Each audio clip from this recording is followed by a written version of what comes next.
Good morning, Pilipinas! Ayan, eto na, i-reveal na natin ang pinaayos nating motor ng kaibigan natin. Ayan,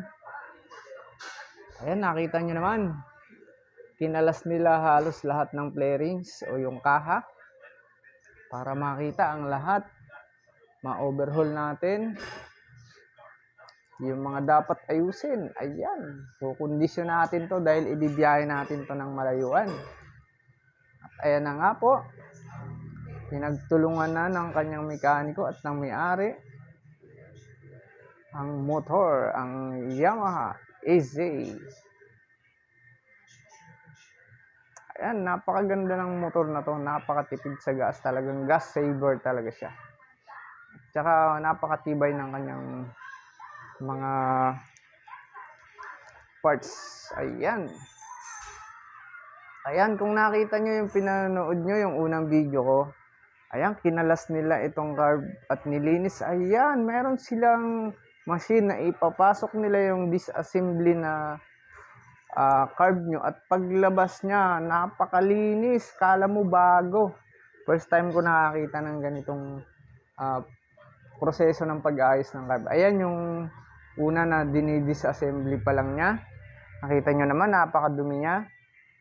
At paglabas nito dun sa machine is, kala mo bago talaga. Kala mo brand new talaga siya. Makinis, grabe. Ang ganda ng pagkakagawa ng Yamaha AZ. Ayan, shoutout sa mekaniko at sa may-ari. Ang galing ng tandem nila. Good job.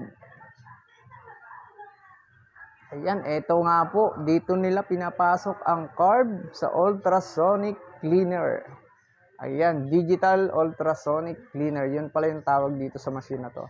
Bali, inuurasan nila, hindi ko napansin kung ilang minutes or oras yung nilagay nila dito yung carb. Dinisassembly muna nila, tapos pinasok nila sa loob. Ayun, paglabas, ayan, napakinis na.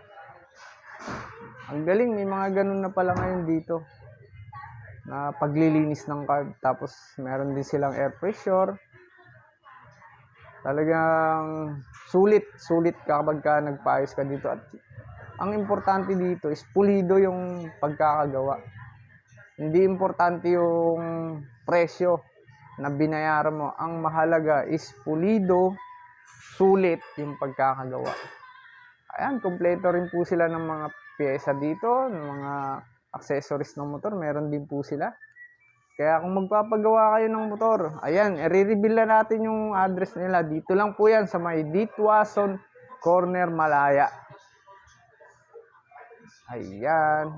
Ito na nga po, chinek natin ang mga lights or mga ilaw ng motor. Ayan, ikabit na yung kaha. Signal light, brake light, tail light, headlight. Ayan, high and low. Ayan, may mga switch to.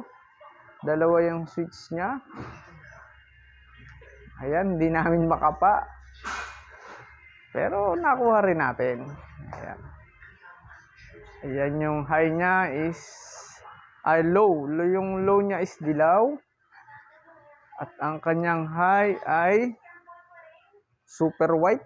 Ayan, medyo nakakasilaw siya. Ayan, napakatipid ng motor na to, grabe. Ayan, sulit yung pagkakagawa. Ayan ang mekaniko. Ayan, sa mga nakakilala sa kanya, shoutout sa'yo, poging mekaniko. Ayan, ang kanyang helper din, mekaniko rin, shoutout din sa'yo. Ayan, thank you so much sa inyong paggawa. Ayan, yung dashboard din pala, pinagawa rin natin dahil walang ilaw yan, walang speedometer. Walang ilaw ang kanyang mga dashboard. Ngayon, ayan, kompleto na siya. Okay na siya. Ayan, nakita nyo naman. Thank you so much nga pala sa may-ari ng shop na to at sa mekaniko. Ayan, God bless. PM nyo lang ako sa mga gusto magpagawa at masasamahan ko kayo. Ayan, thank you so much. God bless po. Magandang umaga. Mabuhay kayo, mekaniko, and din sa may-ari ng shop na to. God bless. Ingat lagi. Bye-bye.